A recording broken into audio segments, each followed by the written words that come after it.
Kakinada rural బాక్లపూడిలో Rajiv Nagar FCI కాలనీలో వెలిసిన శ్రీరామ శ్రీనివాస సాయి మందిరంలో శ్రీరామనవమి కళ్యాణం అత్యంత వైభవంగా నిర్వహించారు. శ్రీరామనవమి సందర్భంగా GFCL colony, RTC colony, SBI colony, food corporation colony, Rajiv Nagar colony వాసుల సమక్షంలో కళ్యాణం మహా అద్భుతంగా ధర్మకర్తలు రవి శిరీష నిర్వహించారు. కాలనీ వాసుల సమక్షంలో భారీ ఎత్తున అన్నదానం చేశారు. ఇందుకు సహకరించిన వారందరికీ ఆలయ ధర్మకర్తలు ధన్యవాదాలు తెలిపారు. దత్తాత్రేయుల వారిని నాగేంద్ర స్వామిని ప్రతిష్ఠించడం జరిగింది. చంద్రపట్ల గణపతి శాస్త్రి గారి ద్వారా చాలా అద్భుతమైన ప్రతిష్టాపన జరిగిందండి.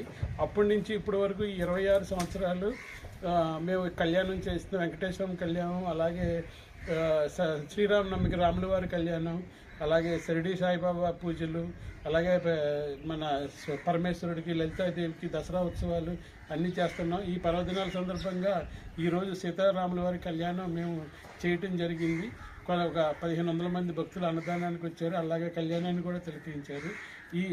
ఈ కాకినాడలో ఉన్న మన వాకలపూడిలో ఈ రామాలయం చుట్టుపక్కల ఉన్న bank colony, state bank of India colony, FCI colony, అలాగే ఆర్టీసీ కాలనీ, జిఎఫ్సిఎల్ కాలనీ, ఈ కాలనీలో భక్తులందరూ వచ్చి అద్భుతంగా దీన్ని సపోర్ట్ చేశారు. అన్నదానాన్ని సపోర్ట్ చేశారు. వాళ్ళందరి చేతుల్లో కలవడం వల్ల ఇలా కొంచెం వేల మంది వచ్చి మన అన్నదానం జరిగింది, కళ్యాణం కూడా జరిగింది. ఈ కార్యక్రమాన్ని సపోర్ట్ చేసిన ఈ చుట్టుపక్కల ఉన్న పంచాయతీ వాళ్ళకి అందరికీ ధన్యవాదాలు తెలుపుకుంటున్నాను.